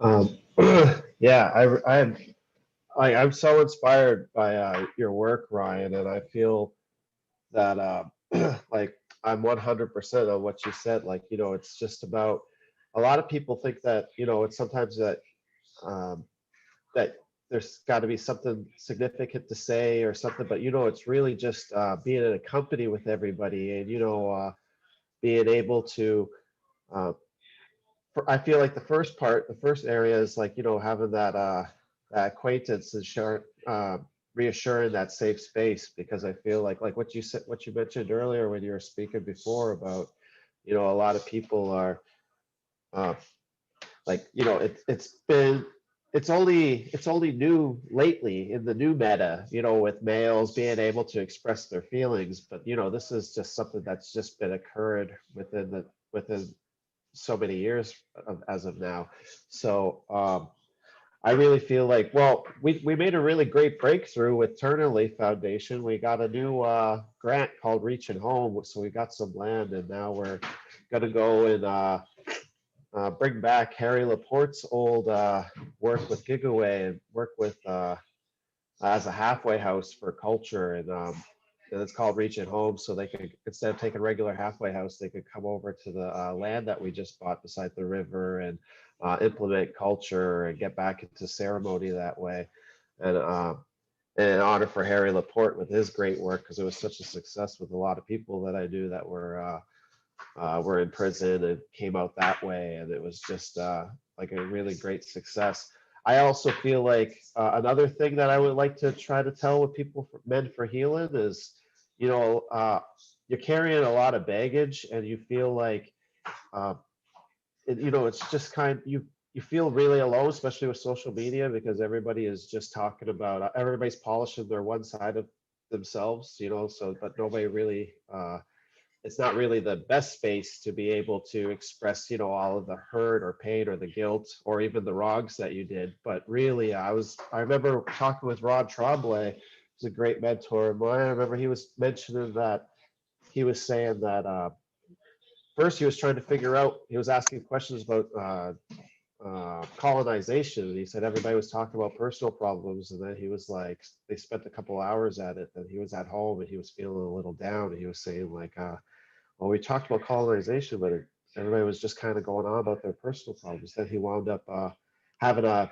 aha moment at night, saying, oh my God, that was colonization. That was, all of these problems are a result of colonization and the ripple effect that's going on. So I feel like, and when you start understanding the mind and trying to be such an advocate of like, really dissecting and trying to analyze myself and like really questioning where these things come from, because I have like, a lot of defeats too with that I carry within me. So it's like really trying to break those down and trying to get the whys out of them. And, you kind of start understanding that, all of the decisions that we make are a result of something that was either biased or anecdotal from what our own experiences were. So, and a lot of us happen to grow up in a community that's kind of, just kind of growing up with patterns of a lot of healing that needs to be done. So a lot of mistakes are being made in the process of that. But I feel like now that we're opening it up to these things, it's kind of really good and healthy to first being able to open and express yourself that way. And then you realize you're not alone, because social media kind of will make you think that, it's just about promoting yourself. But, there's a lot of people that are feeling more disconnected with that method.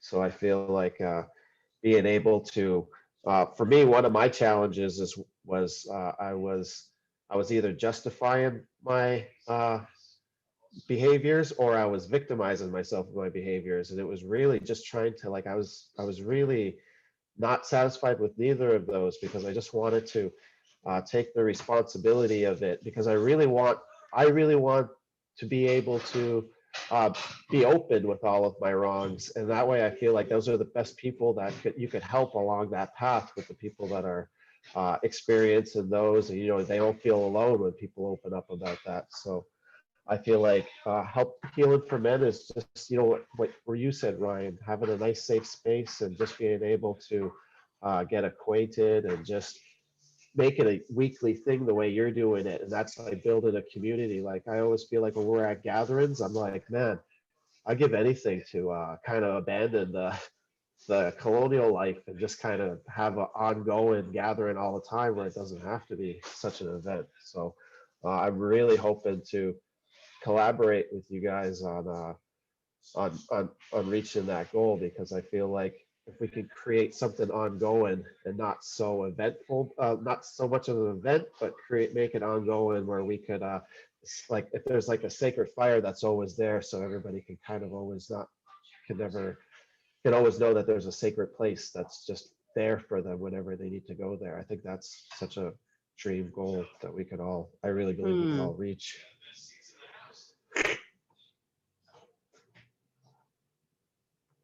Thank you.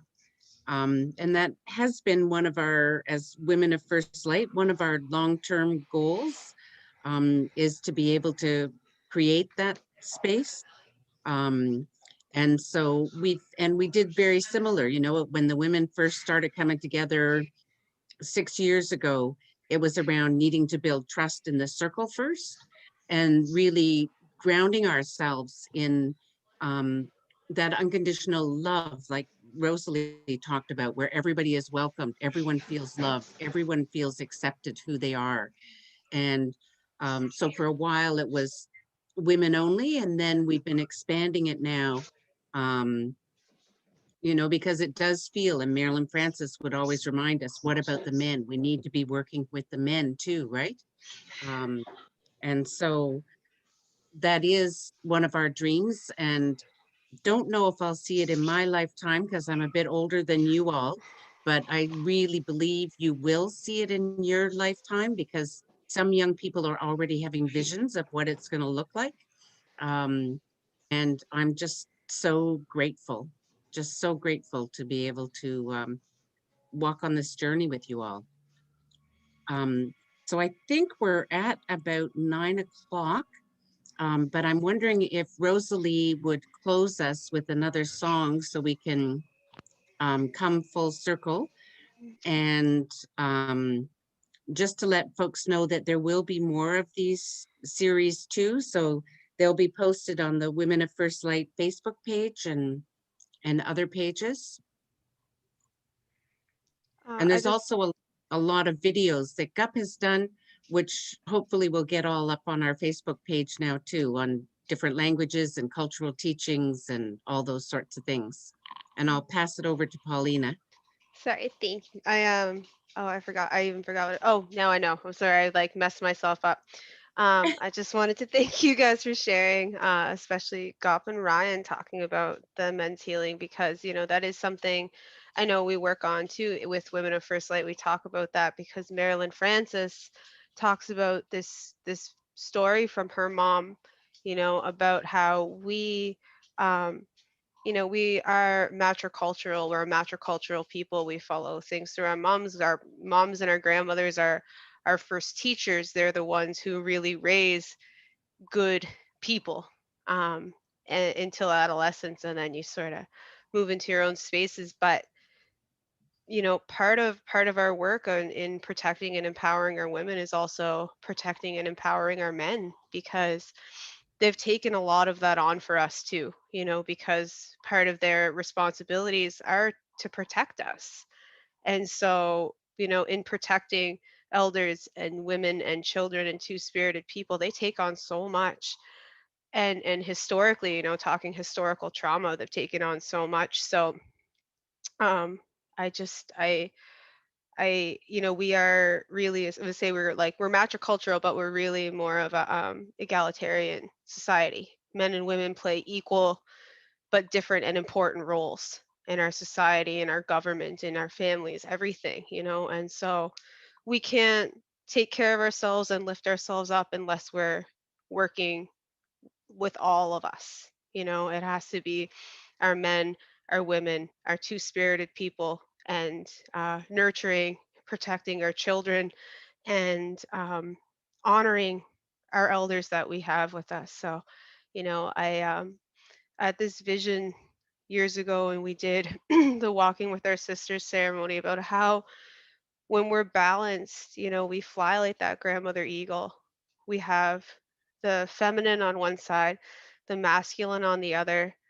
The head of the eagle, that white head, is our children, because that is our future, that is our hope. And then the tails, that beautiful white tail fan, that tail, those tail feathers are our ancestors. And our two-spirited people sit in the heart of that eagle. So we're all parts of that. And when we're balanced, we fly high and better when we have to do it together. So thank you guys so much. I felt the need to share about that teaching and that vision, and I we'll pass off to Rosie to close us out with a song. And I just wanted to tell you guys again, thank you so much. I love you all. So, Walio, Gesalu. Walala and Paulina for that. Like, it just gave me chills because like I could visualize it, right? And I could see it. And I think, I've been given the honor to help close this session. And as I mentioned in the beginning, we called in our relatives to come join us, and we have that responsibility to send them back home in a safe way. And also for ourselves too, right? This was a very a deep conversation. We shared our tears. We were vulnerable with one another, and that may have stirred some emotions within yourself too, and that's totally fine.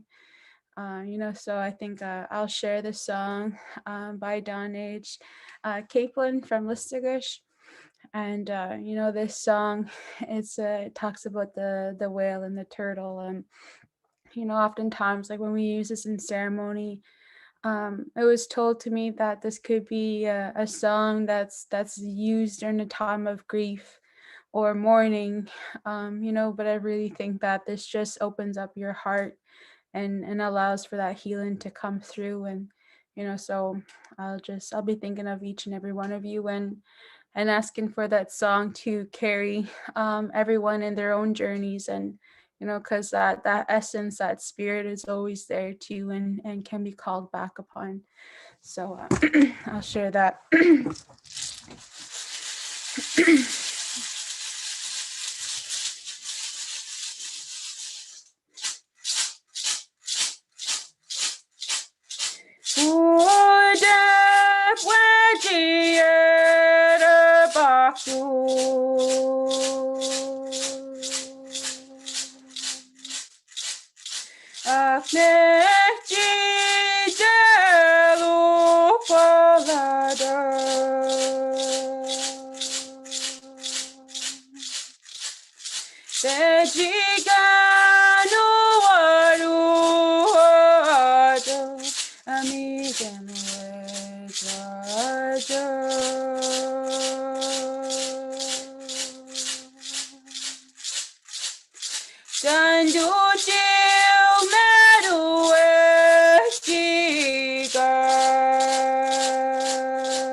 Lala and Sonoma.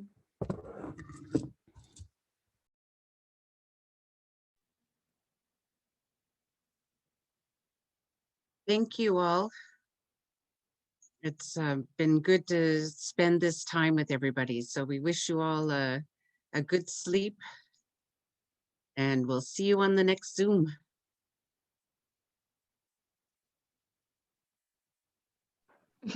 Somebody else had asked quick about or had asked about us to speak about the Turtle Lodge. We didn't get lots of time, but I posted a link to the to info about the lodge in the chat. It's a lodge run by one of our Ojibwe teachers in Manitoba. It's where my family has gone to Sundance for years. The first time I went out that way, I was 8, and we went to Selkirk originally, but now it's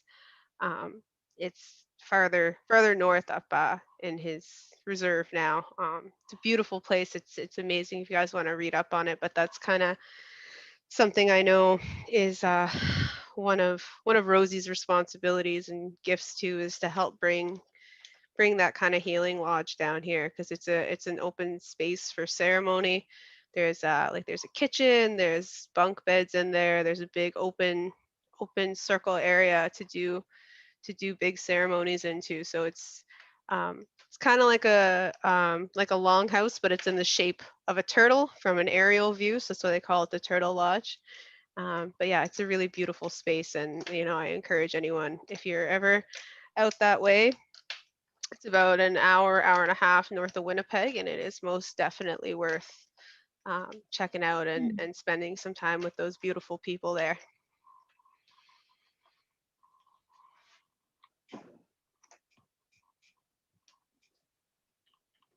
Don't turn on the. Thank you very Thank much. That you. was very, very, very Yes, incredible. very interesting. I have Thank you. goosebumps when you saying that was awesome. Your like témoignage, how you say? Testimony was just like you have a lot of courage.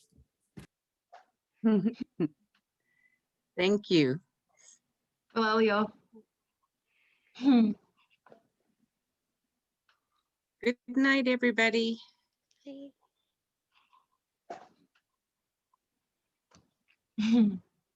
I want to say thank you to all these beautiful young people that spoke tonight. You make me cry. You make me proud. And I love all of you so much. And I know I've known at least 3 of you since you were really little kids. Well, Paulina, since she grew inside of me. But I mean, I've known Ryan forever. And my first meeting was with Rosie was when she was learning to walk. She was with her dad, and Hannah I met a couple of years ago, and I'm just so proud of all of you. And in listening to you tonight, it gives me hope for the future. It gives me so much hope, because when I first went to the Turtle Lodge, before I went to the Turtle Lodge, I used to think, is there hope for our people? Are we going to never have anything? Are we always going to be in a bad way? But you guys give me hope. And I know that when my time comes, I know that our people will be left in good hands with you guys. I love you. Thank you much. Yes, so will Jane, Will Ellen. Accept you, Will Ellen.